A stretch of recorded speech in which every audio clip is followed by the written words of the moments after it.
नमस्कार साथियों, आज एक महीने से भी ज़्यादा के गैप के बाद मैं आपके सामने आया हूँ।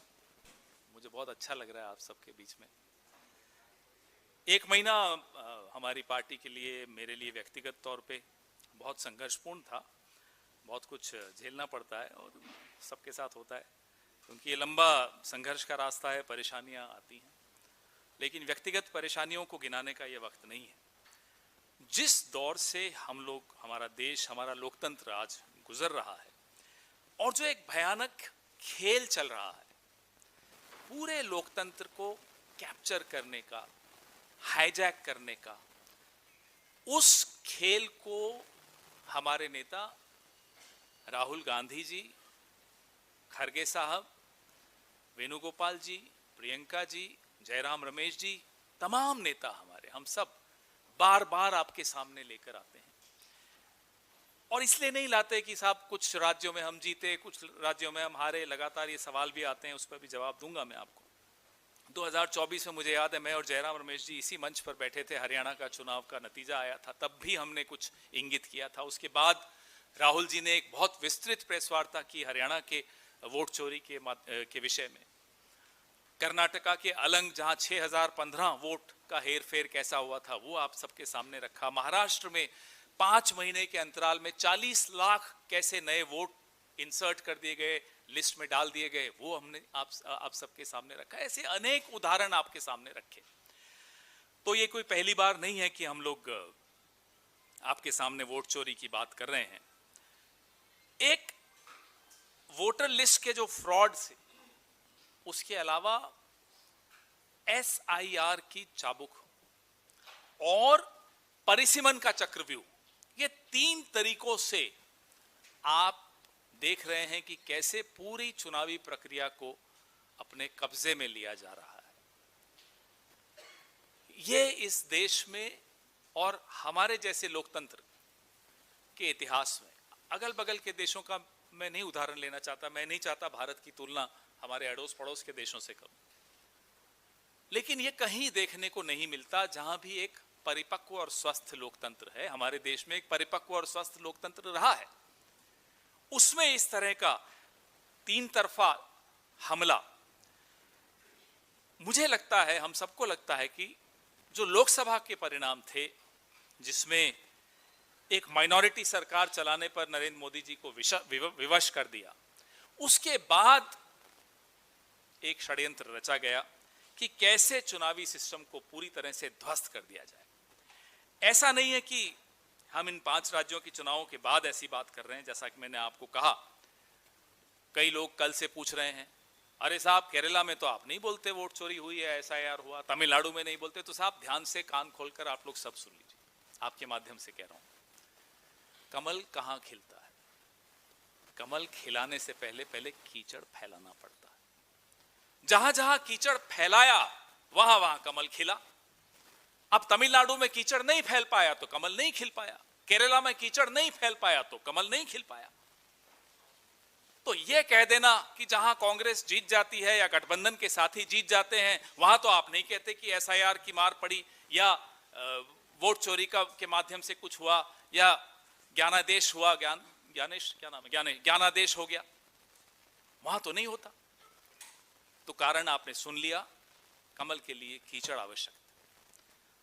केरला में 1 से 3 सीटें या 2 सीटें, जितनी भी अब इनकी बड़ी हैं, हर जगह प्रयास किया जाएगा कि पहले कीचड़ फैलाया जाए। आप इनका टूल किट देख लीजिए, आप इनका मॉडल देख लीजिए, पहले कीचड़ फिर कमल। यही हुआ, यही होगा, अगर हम सही वक्त पे, हम और आप जागे नहीं तो। बार बार हम बंगाल और असम की बात करते रहे, पश्चिम बंगाल और असम की, हम सब आवाजें उठाते रहे। भले हम एक दूसरे के खिलाफ चुनाव लड़ रहे हो, TMC और हम, लेकिन आवाजें उठाते रहे, साहब कीचड़ फैल रहा है। चुनाव आयोग का काम क्या था? कीचड़ फैलने से रोकने का काम था, हेट स्पीच पे मजबूती से जवाब देने का काम था, एक्शन लेने का काम था, शिकायतों पे का संज्ञान लेने का काम था। चुनाव आयोग ने उस कीचड़ में खुद लेट लेट कर लोकतंत्र को दागदार बना दिया। यह हमारी शिकायत चुनाव आयोग से है, इस देश की शिकायत चुनाव आयोग से। हम टीएमसी के खिलाफ लड़े बंगाल में, आप सबने देखा, मजबूती से लड़े, प्रचार भी किया, सब कुछ किया, लेकिन वो हमारी लोकतांत्रिक प्रक्रिया का हिस्सा था।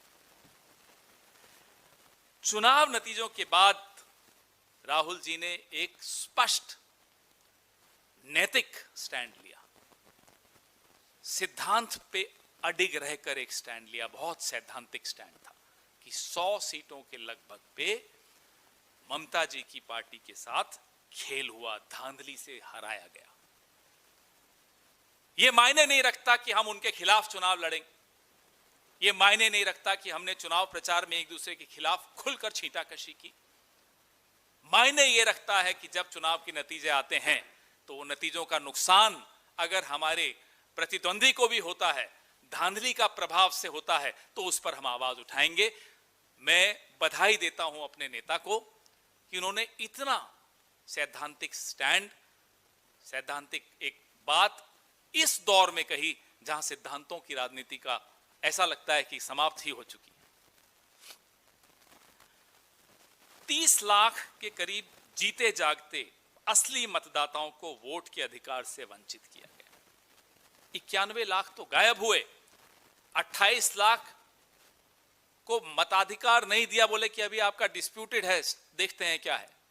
91 लाख वोट, 10 से 12% वोट आप एक राज्य से हटा दोगे और फिर कहोगे हम जीत गए। और टारगेटेड डिलीशन, जैसे महाराष्ट्र में टारगेटेड एडिशन था 40 लाख वोटर्स का। भाई आप मोबाइल बंद करिए प्लीज। जैसे महाराष्ट्र में 40 लाख वोटर्स का टारगेटेड एडिशन था, बंगाल, असम में टारगेटेड डिलीशन था। साफ देखा जाता था, अच्छा मुसलमान है हटाओ, दलित है हटाओ, आदिवासी है हटाओ, गरीब है हटाओ। बिहार में हम ये बार बार कहते रहे, हरियाणा, महाराष्ट्र, दिल्ली, बंगाल, असम, बिहार, कई राज्यों का हम उदाहरण आपके सामने रखते आए हैं कि मतदाता सूचियां और चुनावी प्रक्रिया इस देश में नदारद होती जा रही है, कब्जे में आ चुकी है, ध्वस्त हो चुकी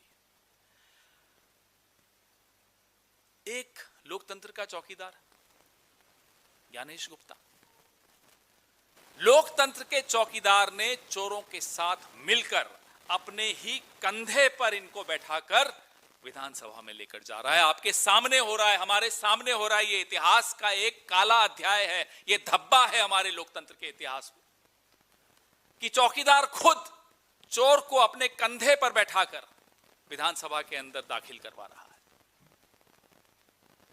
जागने का समय है, हम बार बार बोल रहे हैं, हम अकेले नहीं बोलना चाहते, हम चाहते हैं सब बोलें, सब सुने।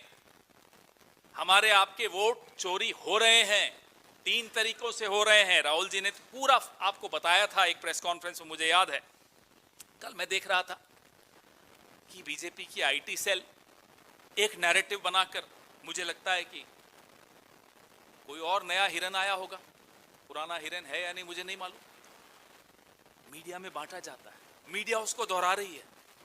हैरान हुआ मैं सुनकर, और घिनौनी बात कि अरे साहब कांग्रेस एक नई मुस्लिम लीग बन गई।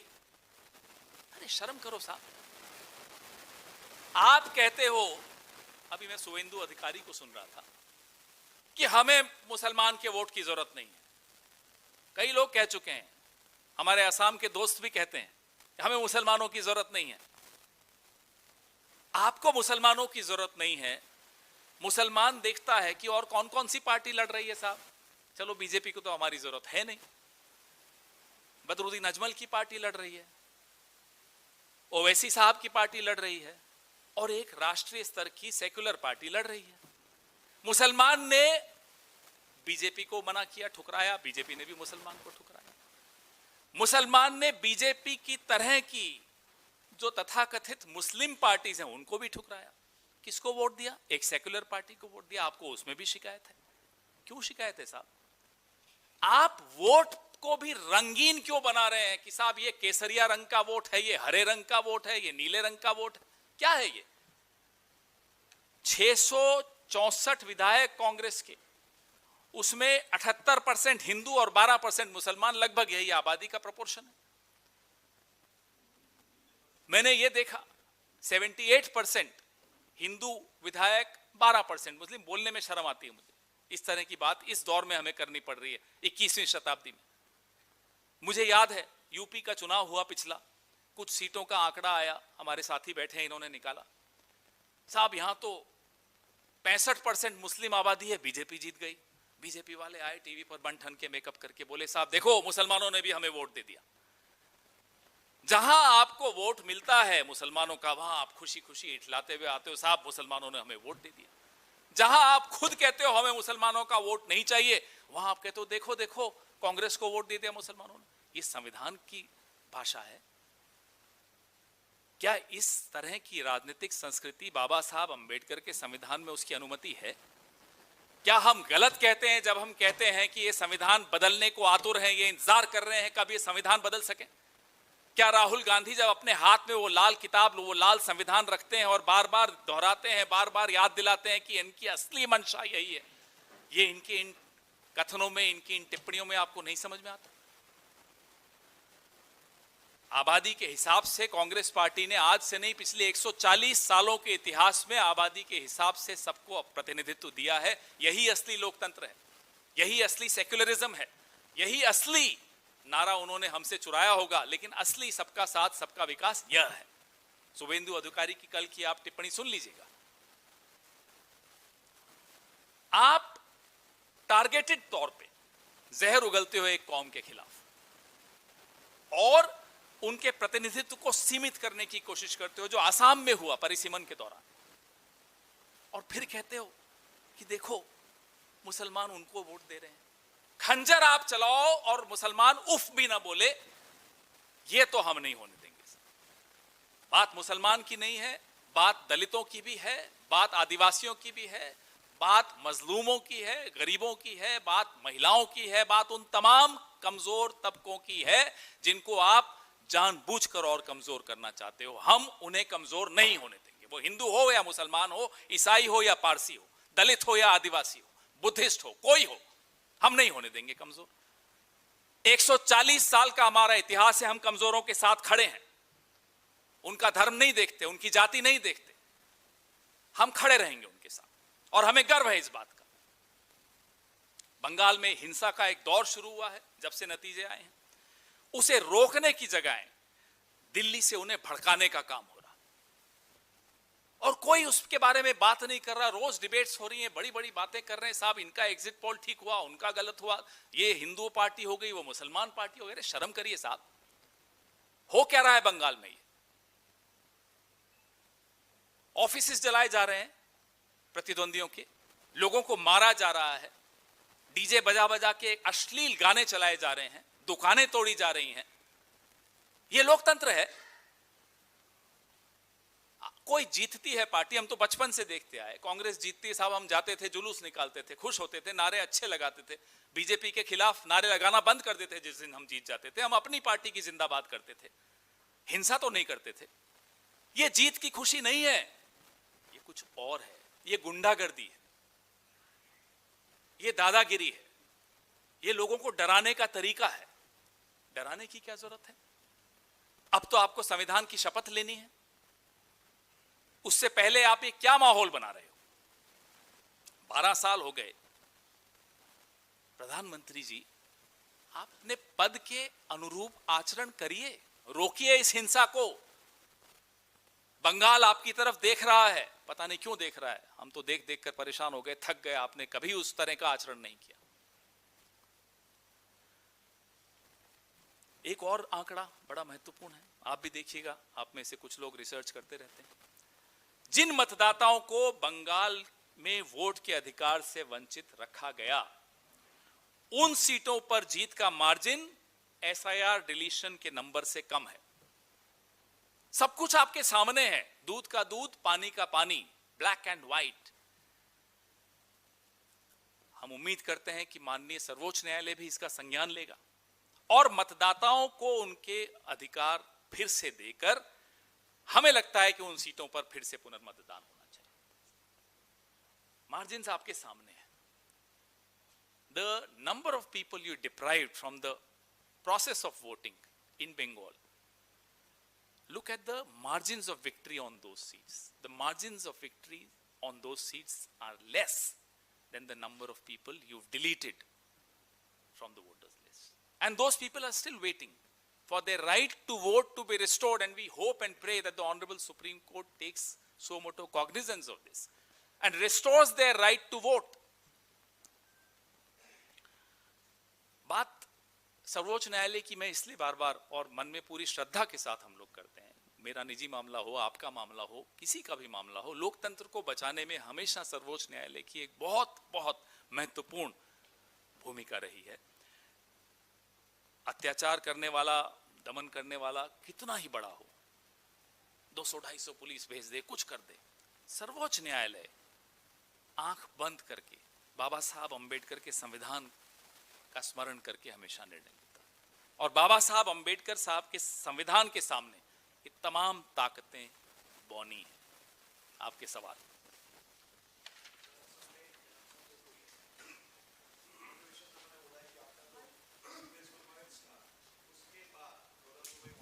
अभी देखिए, ये सब जुडिस मामला है, उस पर बात करेंगे. अभी रुकिए, सही जगह पे करेंगे.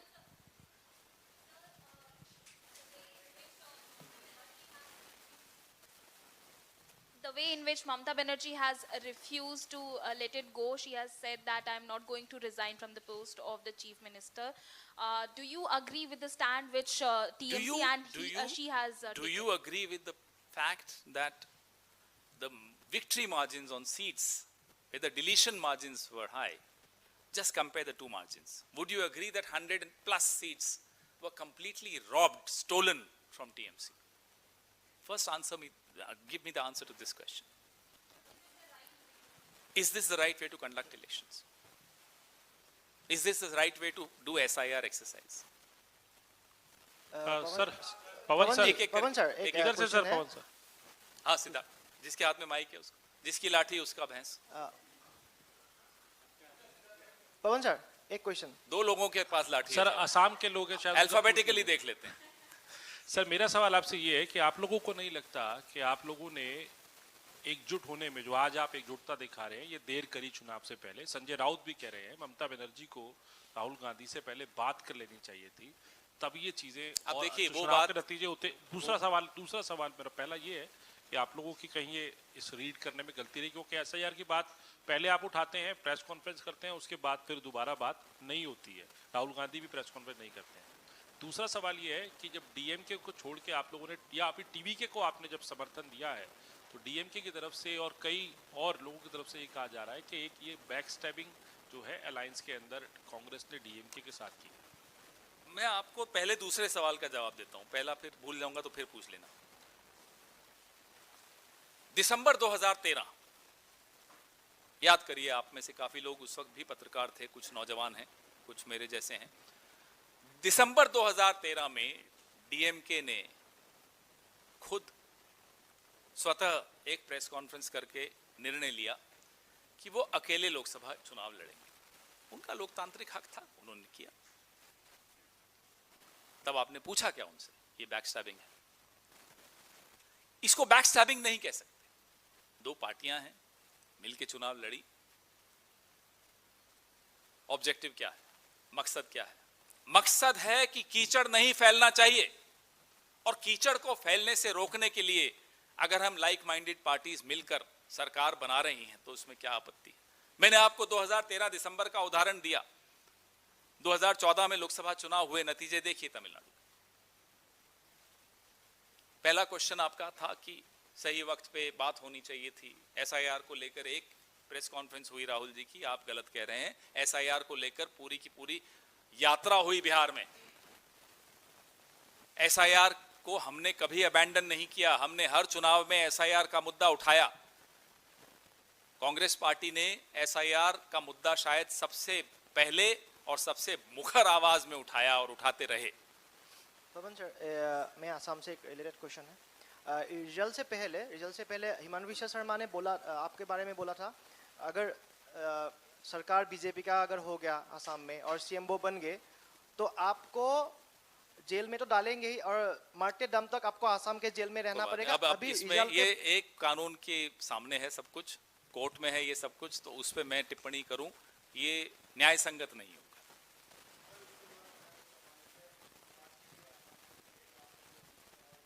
सही वक्त पे सब जानकारी दूंगा। पवन जी, मेरा सवाल ये है कि कल तमिलनाडु के भीतर नई सरकार का शपथ होने जा रहा है, तमाम दिग्गज तमाम बड़े नेता वहां पे पहुंच रहे हैं, क्या राहुल गांधी भी वहां पे जाएंगे? जो जानकारी होगी आपको तुरंत साझा करेंगे। दूसरा एक और सवाल है कि पश्चिम बंगाल के भीतर ममता बनर्जी जिस तरीके से आंदोलन कर रही हैं, तमाम इंडिया गठबंधन के नेता पहुंच रहे हैं, अखिलेश यादव पहुंच रहे हैं, क्या राहुल गांधी का भी जाने का इस पे कार्यक्रम चर्चा है? हो रही है, जरूर आपसे बात करेंगे, लेकिन जो बंगाल में हुआ उस पे सबका ध्यान, और मुझे लगता है ये इंडिया अलायंस की जो सबसे बड़ी पार्टी कांग्रेस पार्टी ने और हमारे नेता राहुल गांधी ने जो स्टैंड लिया, पूरे देश ने उस स्टैंड को समझा, सराहा कि इस तरह की राजनीति, एक कांग्रेस ब्रांड की, कांग्रेस मॉडल की, राहुल गांधी ब्रांड की पॉलिटिक्स ने सबने सराहा उसको। पवन सर, मेरा सवाल। माइक पहले माइक भी और महिला भी तो फर्स्ट प्रेफरेंस। खेरा साहब, मेरा एफआईआर तो नहीं कर रहे? खेरा साहब, मेरा दो सवाल है। एसआईआर को लेके जब राहुल गांधी, या वोट चोरी को लेके जब राहुल गांधी प्रेस वार्ताएं कर रहे थे 24 के बाद, महाराष्ट्र हो, हरियाणा हो, तब जो दल है, बाकी विपक्षी दल इंक्लूडिंग टीएमसी कि अभिषेक बैनर्जी से लेके तमाम नेता मजाक कर रहे थे कि ऐसे कैसे हो सकता है कि उनके नाक के नीचे वोट कट जाए, वोट चोरी हो जाए, आप ग्राउंड पे रहेंगे तो ऐसा नहीं होगा, ये तो बहानेबाजी है। अगर मैं गलत हूं तो आप मुझे सही करेगा। सवाल खड़े किए गए थे। राहुल गांधी ने पीपीटी भी किया था, तो उसको लेकर भी कोई ज्यादा कन्विंस नजर नहीं आ रहा था। तो आज क्या बनता है कि राहुल गांधी अपने कार्यकर्ताओं को बोले कि ज्यादा खुश होने की जरूरत नहीं है। राहुल जी ने कोविड के पहले मोदी जी को बहुत बोला था कि कोविड होने वाला है, मोदी जी ने मजाक उड़ाया था, फिर क्या हुआ? राहुल जी ने तो कई बार मोदी जी को कई चेतावनियां दी कि साहब ये होने वाला है, सचेत हो जाइए। हमारा ये काम नहीं था उन्हें चेतावनी देने का, हम तो विपक्ष में हैं, लेकिन दी थी। मोदी जी सचेत नहीं हुए। आप वो सब सवाल पूछिए ना, ये सब तो ठीक है, आपने बोल दिया। उसी पे कंटिन्यूटी में सर, तमिलनाडु में स्वेरिंग इन होने वाली है विजय की, उसको लेके तमिलनाडु पीसीसी की तरफ से के थ्रू न्योता है राहुल गांधी को। आपको सही वक्त पे जानकारी जरूर देंगे। वो जाएंगे या नहीं जाएंगे? जरूर आपको जानकारी देंगे। Pawan sir, I think that's very clear now. Pawan sir, एक सवाल इधर से। कहाँ से? हाँ सर, पश्चिम बंगाल में जो नतीजे आए हैं उसको लेकर खासतौर से टीएमसी और अब दूसरी जो विपक्षी पार्टियां इंडिया गठबंधन की, वो भी इस बात की मांग कर रहे हैं कि 12 बजे से 6 बजे के बीच जिस तरह से वहां पे इलेक्ट्रिसिटी कट हुआ, सीसीटीवी बंद कर दिया गया, अब ये मांग की जा रही है कि 12 से 6 के बीच के सीसीटीवी फुटेज को इलेक्शन कमीशन को पब्लिकली डिक्लेयर करना चाहिए, क्योंकि जिस तरह से ममता बनर्जी पहले लीड कर रही थी, बाद में उनको आखिरी कुछ राउंडों में ट्रेल करवाया गया, तो इस पे कांग्रेस क्या? बिल्कुल, सबको शक तो खैर अब गलत शब्द है, यकीन में बदल गया है शक, कि घपला हो रहा है, धांधली हो रही है, और धांधली को छिपाने के लिए नियम भी बदले गए कि कितने वक्त तक सीसीटीवी फुटेज रखेंगे, ये सब भी नियम किसी कारण से बदले गए। तो जो मांग है वो बहुत जायज मांग है। साहब, पर्दे के पीछे क्यों ये सब हो रहा है? सामने लाइए, अगर कुछ छिपाने को नहीं है तो आइए सामने लाइए, सब कुछ सामने सार्वजनिक करिए। Sir, on DMK calling you backstabbing, you have given an explanation, but DMK also is in fact criticizing that when it comes to Congress, they are greedy, they are running after ministerial berth, that's why they overnight decided to dump DMK. How do you react to that? Well, I think that's an unfair remark to make, because last 5 years we were partners and we were never hankering after positions, not even a board or a corporation, so that's not a fair remark to make against the Congress party. Sir, Pawan sir, sir इधर एक ही mic रखा करो, दो रख में confusion हो जाता है। सर, आप जिन 100 सीटों की बात अभी कर रहे थे कि वहाँ जो एसआईआर में डिलीशन हुआ वो वोटर मार्जिन से ज़्यादा था, तो क्या उन 100 सीटों पे, लगभग 100 सीटों का जिक्र किया आपने, उन 100 सीटों पे फिर से चुनाव हो, ऐसा मन कर रहे हैं? हम तो यही कह रहे हैं कि साहब अब किससे उम्मीद रखेंगे? हम तो सर्वोच्च न्यायालय से उम्मीद रख सकते हैं, उन्हीं से कह सकते हैं कि संज्ञान लीजिए। जी सर ममता बनर्जी ने हार के बाद इंडिया गठबंधन की एकता की बात की है।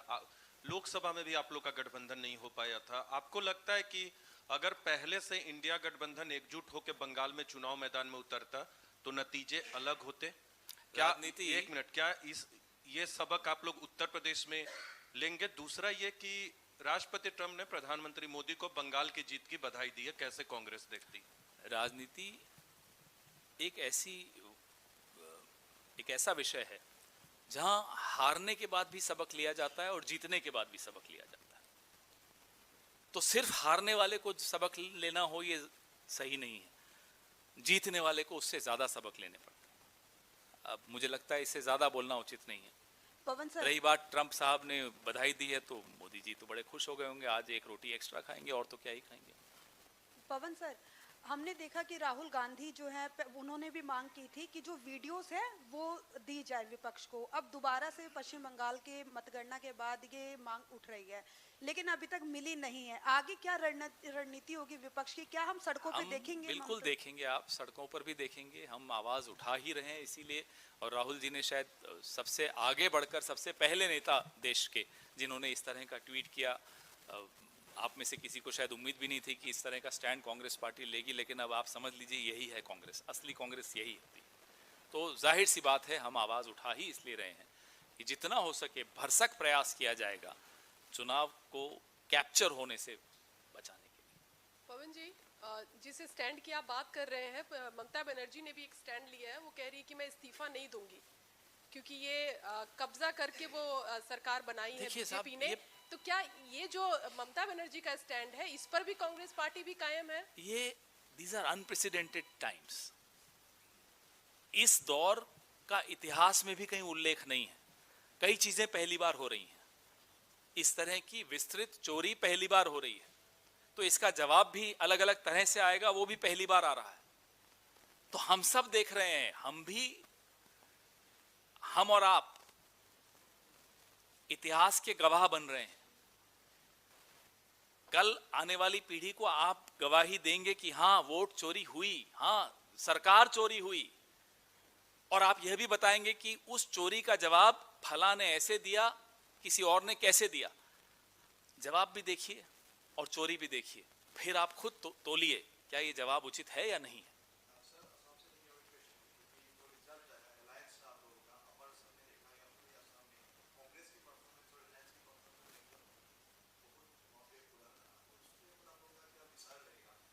जो डिलिमिटेशन की एक्सरसाइज हुई वहां से शुरू कीजिए। डिलिमिटेशन की, वो परिसीमन की जो एक्सरसाइज थी, उसका मकसद ही यही था कि कैसे सीमित करना है सीटों को। विपक्ष की जो पक्ष में जाती हुई सीटें होती हैं उनको कैसे रोकना है, एक संख्या उनकी रोक कर रखनी है। तभी मैं कह रहा हूं कि 3 तरह से हमला हुआ। SIR, परिसीमन, ये परिसीमन का तो बहुत महत्वपूर्ण हमला है। तो यही विश्लेषण हर सीट का अगर आप करेंगे, असम का कर लें, बंगाल का कर लें, यही निकल कर आएगा कि परिसीमन से जानबूझकर असम में इस तरह का नुकसान पहुंचाया गया। तरह से हो रहा है, फिर उसके बाद गौरव गोगोई को जोरहाट कंस्टिट्यूंसी से प्रोजेक्ट किया गया था और वहाँ पे बहुत कम वोटों, डिफरेंस बहुत ज़्यादा है वोटों का। तो वो क्या एग्जैक्टली था? अगर उसी हिसाब से पता है तो लोकसभा में वो है, उसके बाद भी उसको वहाँ पे प्रोजेक्ट किया था और ये भी आया था कि वो CM प्रोजेक्शन के हिसाब से किया गया था। तो ये एग्जैक्टली क्या है और आगे का क्या रणनीति होगा उसका? आगे का रणनीति कल गौरव जी ने प्रेस कॉन्फ्रेंस भी की थी। कांग्रेस पार्टी का इतिहास आप देखिए, आज़ादी से पहले का इतिहास हो, आज़ादी के बाद का इतिहास हो, कई बार गिर कर फिर उठे, उठकर फिर चले, चलकर फिर दौड़े और अपनी मंजिल तक पहुंचे। यही कांग्रेस पार्टी का इतिहास है, यही आगे की रणनीति है, असम हो या कोई और राज्य। हो गया, थैंक यू। कोई बाइट्स नहीं, अब मैं निकलूंगा।